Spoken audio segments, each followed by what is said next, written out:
Bapak Ibu saudara-saudara, kali ini kita membahas Trinitas di dalam kekristenan. Karena ada sebagian kita orang Kristen yang menyatakan tidak ada Trinitas, Yesus saja, Jesus only, atau disebut juga dengan oneness. Nah, ini Bapak Ibu seringkali muncul di perdebatan teologis, yaitu perdebatan bagaimana membicarakan Tuhan yang kita puji dan sembah itu. Saya Bapak Ibu secara pribadi tidak menyalahkan keduanya. Sebab apa? Gaya pikir atau talenta atau logiknya manusia itu, logikanya manusia itu, Bapak Ibu, tidak sama. Ada yang menyebut tidak logis, tidak logika. Ada yang menyebut sangat logis. Jadi ukuran standar logik tidak bisa Bapak Ibu kita standarkan, karena sesuai dengan kemampuan dan daya pikir manusia itu sendiri. Bapak Ibu, kalau saya berkata pada saat ini ada yang menyatakan oneness adalah Trinitas, bagi saya itu tidak jadi soal, tidak jadi masalah. Namun saya berpihak kepada Trinitas, karena Trinitas yang bisa menerangkan siapa dan bagaimana itu Allah yang kita sembah. Kalau oneness sangat rancu, Bapak Ibu. Entah bagaimana mereka menerangkan, hanya Jesus only. Disebut Yesus pun manusia itu kenal karena ada karya penyebutan itu dalam kekristenan. Mungkin saja Yesus sudah disebut dalam bahasa Ibrani di Perjanjian Lama. Sewaktu Tuhan membawa atau Musa membawa orang Israel keluar dari perbudakan Mesir ke tanah Kanaan atau tanah perjanjian itu. Karena nama Yesus itu sendiri berasal dari dua kata, Yehoshua dan Yasa, atau Tuhan penyelamat. Itu dalam bahasa mereka. Di sini mereka di sana orang-orang Yahudi pada zaman itu. Jadi kita harus mengenal dulu bahasa itu berasal dari mana. Karena bahasa-bahasa di Timur Tengah itu sangat kaya dengan rasa atau filsafat, Bapak Ibu. Seperti duduk di sebelah kanan Allah Bapa. Apa maksudnya? Memang ada dua sosok atau tiga, ada di sebelah kanan, ada di sebelah kiri, ada Bapa di tengah. Tidak begitu ya Bapak Ibu. Nah, makanya ini harus diterangkan, kadang harus berulang-ulang. Nah, jadi karena sama kayak menerangkan tadi Trinitas. Bapak itu apa sih sebenarnya? Kalau saya mengatakan Bapak itu adalah suatu sistem, atau boleh kita sebut dengan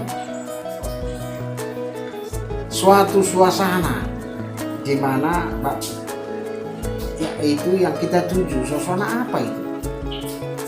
Damai sejahtera, sukacita, suasana yang menyejukkan, yang mana tidak ada pertikaian, yang mana tidak ada ratap tangis, penyesalan. Itulah Bapak itu. Jadi ketika Anda melakukan suatu kasih yang nyata dalam hidup, Bapak itu sedang di situ. Kan suasana itu sedang ada di situ. Itulah maksudnya Bapak itu. Atau boleh kita sebut dengan keinginan-keinginan yang akan dituju, atau bisa juga dengan kekuasaan yang tertinggi, kemuliaan, keagungan dari apapun yang kita pikirkan. Itulah Bapak itu. Karena dari Dialah berasal dari segala sesuatu. Sesuatu itu berasal dari Allah. Itu Bapak itu. Itulah Bapak. Nah, bagaimana Bapak itu mewujudkannya? Nah, itulah yang disebut, makanya ada firman dan roh. Roh itu apa lagi? Roh itulah yang menghidupi suasana itu, membuat suasana itu bergairah, menjadi suasana itu terjadi. Itulah roh. Semangat atau spirit. Spirit yang bagaimana? Tentu yang menghidupkan. Yang menghidupkan di sini bukan sekedar hidup ya Bapak Ibu. Yang penting sudah bergerak, udah hidup. Udah bukan begitu maksudnya. Pernyataan dalam rohani. Itulah yang saya sebut tadi di awal. Sangat kaya bahasa-bahasa prasa dalam sastra Alkitab itu sendiri yang ditulis oleh para nabi dan para rasul. Karena mereka sangat orang-orang pintar, orang-orang bijak, Bapak Ibu. Orang bilang filsafat itulah ilmu tertinggi dari ilmu komunikasi. Yang memang benar Bapak Ibu. Satu kata bisa mencakup beberapa makna kalau kita orang-orang memakai gaya-gaya filsafat untuk berbicara. Sedikit tapi padat. Bukan kayak gaya kita bahasa sekarang. Boleh kita tinjau dari bapak-bapak leluhur kita. Mereka sangat berpantun berbicara. Tulis hamaguan, pantun hanuduan, banyak dilakukan di kehidupan. Banyak cakupan seperti itu Bapak. Filsafat itu bahasa filsafat ya. Kayak duduk di sebelah kanan Allah yang Maha Kuasa. Apa ada kanan Allah? Ibarat suatu perusahaan, emang ada kanan perusahaan, kirinya perusahaan. Itu sangat primitif orang berpikir seperti itu. Sama dengan memikirkan hal Tuhan Kristen itu ada 3, ada Bapa, ada Roh Kudus, ada. Itu bahasa primitif itu Bapak Ibu. Leluhur mereka itu yang mau mengatakan itu, mengumbar-umbarkan kata yang demikian itu, yang belum mengerti apa-apa itu. Agak baca tulis mungkin nggak tahu, dan dia terkungkung di lingkungan yang sama bertahun-tahun leluhurnya itu. Tidak pernah berkomunikasi dengan yang lain, suku yang lain atau sosial masyarakat yang lain.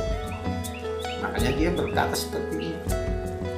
Allahnya tiga. Kita mengakui karena kita juga berakar dari imannya Abraham, Ishak dan Yakub.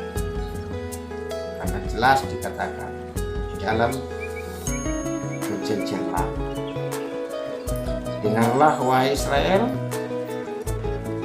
Tuhan itu Allah kita dan Tuhan itu Esa. Atau dalam bahasa Ibrani disebut Shema Israel, Adonai Eloheno, Adonai Ehad. Itu yang kita imani. Tapi bagaimana yang Ehad ini, yang satu ini? Bukan bicara jumlah ya, Bapak Ibu. Berapa Ehad ini? Bukan begitu. Tapi bagaimana Ehad ini? Bagaimana yang satu ini?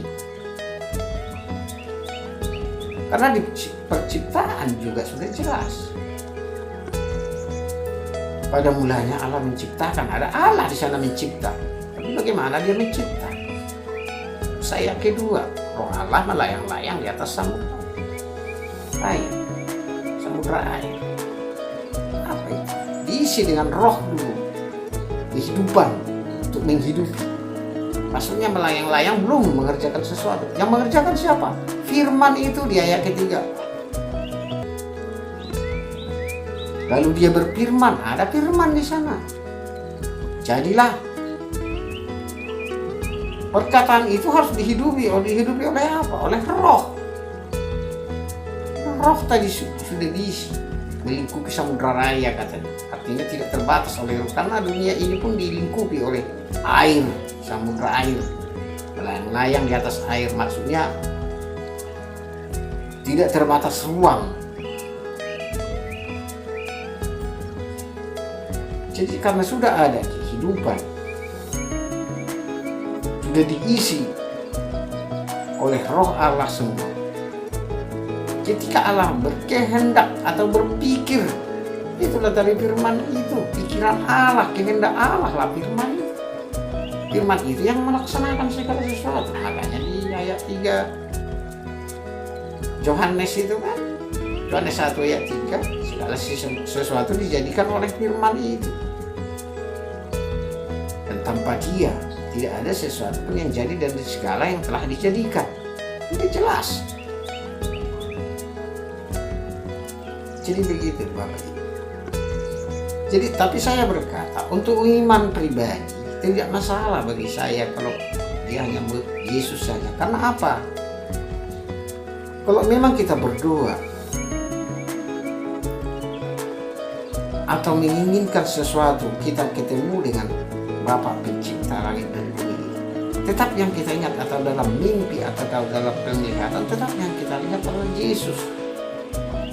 Karena semua pelaksana daripada kehendak kebaikan atau keilahian itu adalah Yesus. Makanya saya bilang, untuk iman secara pribadi yang disebut dengan oneness pun tidak masalah bagi saya. Tapi untuk pribadi, tapi untuk menerangkan apa itu Tuhan, bagaimana itu Tuhan, sangat rancu Bapak Ibu ya.